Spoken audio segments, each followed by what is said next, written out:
বন্ধু আমার তো কোনোভাবেই বিয়ে হইতেছে না। যতবারই মেয়ে দেখতে যাই মেয়ে আমার পছন্দই করে না। এই নিয়ে তো আমার বাবা রেগে আছে, আমাকে আর বিয়েই করাবে না। তোরা একটু ম্যানেজ কর। চল তো বাবাকে আমি ম্যানেজ করতেছি। তাহলে চল।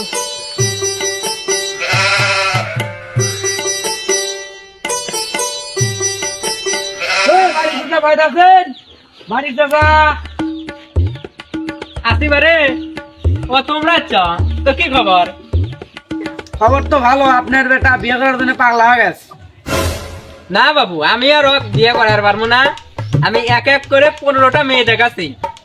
ওই এত বলদ, এত বোকা, ওর বোকামির কারণে বিয়ে ভেঙে গেছে। আমার ওই মেয়ে দেখার টাকাই লস, আমি ওর বিয়ের ধার ধারি না। চাচা আর একবার চেষ্টা করেন, বিয়েটা যদি হয়। আচ্ছা বাবু, তোমরা যখন কইতেছো আর একবার লাস্ট চান্স, আর একবার আমি মেয়ে দেখতে নিয়ে যাবো। এইবার যদি বিয়ে হয় হইলো, না হলে আমি আর ধার ধারি না। একটা মেয়ে আছে, চলেন কালকে দেখতে যাই। আচ্ছা বাবা, ঠিক আছে। ভালো করে তোমরা বলে দিও, মেয়ে দেখবে যায় কোন রকম যেন উল্টো পাল্টা ব্যবহার না করে। এইবার যদি উল্টো পাল্টা ব্যবহারের কারণে বিয়ে ভেঙে যায়, তো আর কিন্তু মাথা ফাটে দেবো আমি বাড়ি দিয়ে।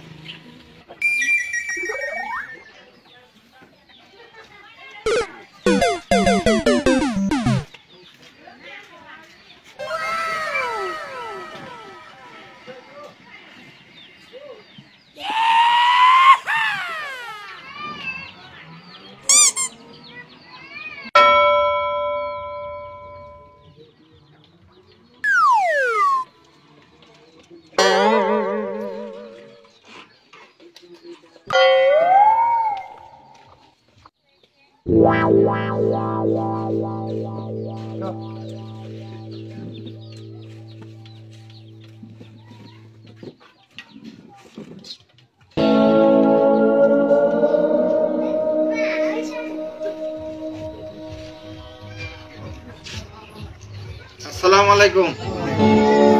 আপনারা আসছেন, বসেন, আমি মেয়ে নিয়ে আসি।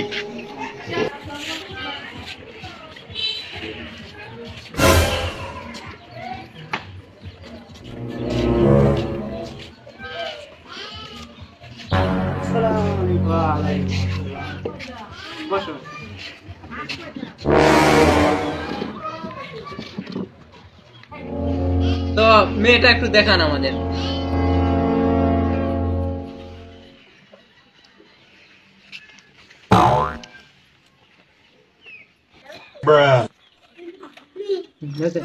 মাশাআল্লাহ, মেয়ে আমাদের পছন্দ হয়েছে। আমাদের ছেলেও কিন্তু অনেক ভালো, খুব জ্ঞানী গুণী এবং খুব ব্রিলিয়ান্ট। এখন আমাদের ছেলেকে যদি আপনারা কিছু জিজ্ঞেস করেন তো জিজ্ঞেস করে নেন। তা বাবাজি, তোমার নাম কি? আব্বু তো কইছে সবকিছু বলার আগে আব্দুল কোয়া লাগবো। আমার নাম আব্দুল আলিম। তোমার বাবার নাম কি? আমার বাবার নাম আব্দুল বারিক। তা বাবাজি, পড়াশোনা কতদূর করছো? Abdul BA pass.